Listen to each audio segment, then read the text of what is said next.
नमस्कार, आप सभी का स्वागत है विंध्य भारत में। मैं हूं आपके साथ साक्षी गुप्ता। आइए बढ़ते हैं कुछ खास खबरों के साथ। जिला कांग्रेस कमेटी के अध्यक्ष ज्ञान सिंह चौहान ने कही बड़ी बात। पुराने बस स्टैंड को शॉपिंग कॉम्प्लेक्स बनाने में पहले व्यापारियों को उचित स्थान दिलाया जाए, इसके बाद कॉम्प्लेक्स बनाने का काम शुरू किया जाए। इसके साथ ही जिला कांग्रेस कमेटी के अध्यक्ष ने कई मुद्दों को लेकर क्या कहा, सुनिए पूरी बातचीत सीधी से जगन्नाथ द्विवेदी के साथ। आदरणीय अध्यक्ष महोदय, अभी एक पत्रकार वार्ता हुई थी। सिटी विधायक सिटी पाठक जी ने बोले कि पुराना बस स्टैंड को हटाकर नया कॉम्प्लेक्स बनाया जाएगा। इसमें आपका क्या कहना है? देखिए, जो बयान था उसका हमने उनका बयान देखा। जो उन्होंने कहा कि आपका प्रश्न था कि पुराने बस स्टैंड को तोड़कर और वहाँ शॉपिंग कॉम्प्लेक्स बनाया जा रहा है और क्या ये कितना उचित है कितना अनुचित है, चूँकि यहाँ व्यापारी भी हैं, उनको कहाँ जगह दी जाएगी। इसके जवाब में उन्होंने कहा कि ये मामला विधानसभा में उठाया, 7 करोड़ रुपए भी दिलवाए, शायद उन्होंने कहा और हमने बढ़वाया, राशि और हम देंगे। ये बात तो कहने और सुनने की बात हो गई। ये तो भारतीय जनता पार्टी के विधायक सांसद का ये एक वो हो गया, प्रक्रिया हो गई है कि वो अपने बोलचाल के भाषा में उनको कहते हैं कि ये बनवा देंगे, कोई कहेगा रिंग रोड बनवा देंगे, कोई कहेगा बाईपास बनवा देंगे, कोई कहेगा कि स्मार्ट सिटी बनवा देंगे। लेकिन यथार्थ में क्या है? तो भाई, व्यापारियों को आप जगह कहाँ दे रहे हैं? आप उस मुद्दे पे बात करिए ना, जो आपका प्रश्न है कि व्यापारियों को हम जगह कहाँ दे रहे हैं। भाई, नया बस स्टैंड तो चालू हो गया, वो तो चालू ही है, लेकिन वहाँ भी व्यवस्था है। अभी पूरी बसों का संचालन मेन रोड से नहीं हो रहा है। इसके पीछे क्या कारण है, इस पे नहीं जा रहे हैं। लेकिन आपका जो प्रश्न था, सीधी में यदि इस तरह का निर्माण कॉम्प्लेक्स बन रहा है तो उसका हम स्वागत करते हैं। लेकिन व्यापारियों को वहाँ जो रह रहे हैं, चाहे वो गोमती वाले हों, चाहे वह छोटी सी दुकान वाले हों और चाहे वो बड़ी दुकान वाले हों, सबसे पहले सुनिश्चित करें कि उस कॉम्प्लेक्स में उनको जगह मिले और उचित दर पे मिले। ये नहीं कि उन व्यापारियों को आर्थिक अभाव में वहाँ से बाहर कर दिया जाए और उनका परिवार भूखों मरे, रोड पे आ जाए। तो ये बात रही बात कि जब हम विकास नहीं करेंगे, खाली मुंह से बोलेंगे, तो जवाब उटपटांग ही आएगा। अभी कुछ दिन पहले आपने प्रीति पाठक जी का बयान सुना होगा कि जब कफ सिरप से कई बच्चों की मौतें हुई, कांग्रेस पार्टी ने वहाँ धरना प्रदर्शन किया और जब प्रदेश के उप मुख्यमंत्री राजेंद्र शुक्ला जी आए थे अगले दिन और भाजपा के विधायक और सांसद जी भी थे, तो आप सब पत्रकारों ने जब बयान लिया तो उन्होंने खुद स्वीकार किया कि जिला अस्पताल घुटनों पे चल रहा है। मैं इस बात की निंदा करता हूँ, विरोध करता हूँ कि आप सरकार पे हो, आप विधायक हो और आपकी सरकार है, और जब आप सिस्टम को नहीं सुधार सकते हो, आप खुद स्वीकार कर रहे हो, तो आपको इस्तीफा दे देना चाहिए। आपको जनता की सेवा करने के लिए या तो आपके पास वो क्षमता नहीं है या तो आप कर नहीं रही हैं। दो विषय है, या तो आपको क्षमता नहीं है या तो आप कर नहीं रही हैं। आप खुद स्वीकार कर रही हैं कि जिला अस्पताल घुटनों पर चल रहा है।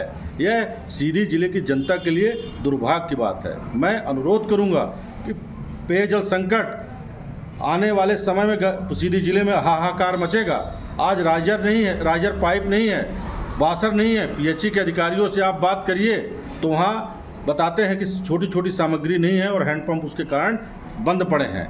आप उस विषय, आज सीधी जिले के आप विधायक हैं और सीधी विधानसभा के आप विधायक हैं और आप इन मुख्यालय के आप विधायक हैं। इन छोटी छोटी समस्याओं का समाधान न करके और आप 7 करोड़ 14 करोड़ रुपए की बात कर रहे हैं। अरे, आप लाखों में सामान आएगा, कम से कम पीएचई विभाग में राइजर पाइप वाशर ये सब उपलब्ध करा दीजिए। जो हैंडपंप खराब पड़े हैं वो तो सुधर जाएं।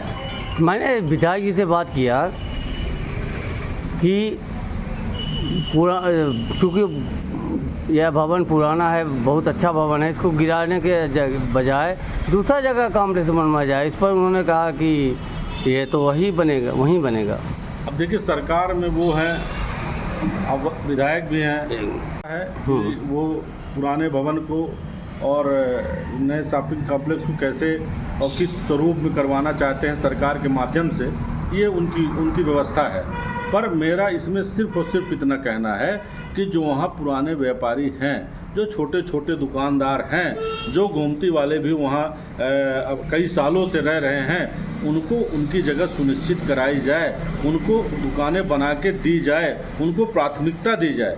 ऐसा नहीं कि उनकी पगड़ी 2 लाख 3 लाख 5 लाख रख दी जाए और बेचारे पगड़ी के अभाव में वो दुकान न ले सके, इसलिए इनको प्राथमिकता दिया जाए। मेरा ऐसा मानना है। यदि मैं उस जगह पे होता तो सबसे पहले मेरी प्राथमिकता शॉपिंग कॉम्प्लेक्स के बनाने के साथ साथ मैं ये भी सुनिश्चित करता कि वर्तमान में जितने भी दुकानदार वहाँ हैं उनको पहले मैं दुकान दिलवाने का प्रयास करता, ऐसा प्रावधान लाता। और बाकी शॉपिंग कॉम्प्लेक्स तो बहुत बड़ा बन रहा है, नए लोग भी आते हैं, सीधी का विकास होगा। आगे कई योजनाएं हैं जिसमें अभी विधायक जी ने कहा कि अब मजबूरी से मेडिकल कॉलेज पीपी मोड़ पर बनेगा। देखिए जिला आज ही स्वीकार किए हैं। देखिए जिला अस्पताल तो ढंग से चल नहीं रहा है और लगभग 2-2.25 साल बीत गए हैं। और इन 2-2.25 साल में क्या उपलब्धियां हैं? हमने लाडली बहना की बात हो जाए, यही सरकार ने कहा था कि सरकार बनने के बाद 3,000 रुपये देंगे। यही सरकार ने कहा था कि 2700 रुपये कुंटल गेहूं की खरीदी होगी। यही सरकार ने कहा था 3200 रुपये कुंटल धान की खरीदी होगी। यही सरकार ने कहा था कि खेती को लाभ का धंधा बनाएंगे। आज आप बताइए कि अभी गेहूं का रजिस्ट्रेशन नहीं हुआ और ख़रीदी नहीं चालू हुई है। कितने दुर्भाग्य की बात है। धान की खरीदी कितने दिन चली, ये बड़ी दुर्भाग्य की बात है। लोग धान नहीं बेच पाए अपना, किसान कितना परेशान हुआ। क्या सिस्टम है?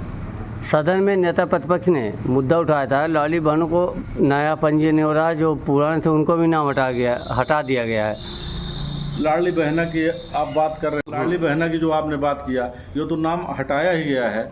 आप देखिए आवारा पशुओं की भी हम बात कर ले, वो भी मुद्दा उठा था विधानसभा के अंदर पूर्व नेता प्रतिपक्ष आदरणीय राहुल भैया जी द्वारा उठाया गया कि जब 18-15 महीने की कमलनाथ जी की सरकार, कांग्रेस की सरकार थी, तो गौशालाओं का निर्माण हो रहा था।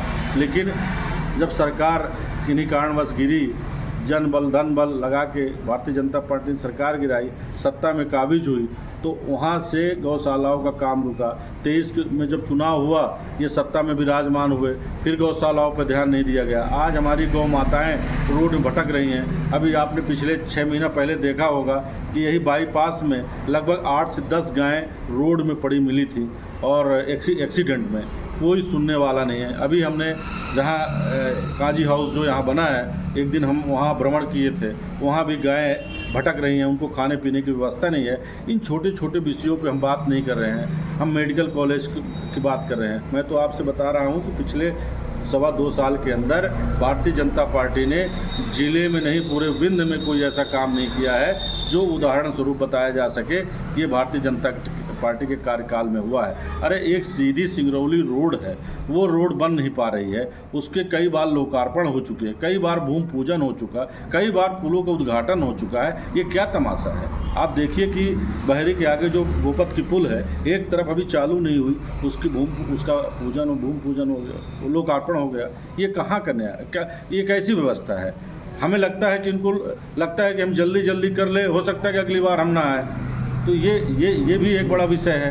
हम तो यही सोच रहे थे कि इतना जल्दबाजी किस बात की है। आज मैं एक आपके माध्यम से नेताओं को नसीहत देना चाहता हूँ कि नेता जनता का सेवक होता है, चाहे वह सत्ता पक्ष का हो, विधायक हो, चाहे सत्ता पक्ष का सांसद हो, और चाहे मंत्री हो, मिनिस्टर हो, और चाहे विपक्ष का नेता हो।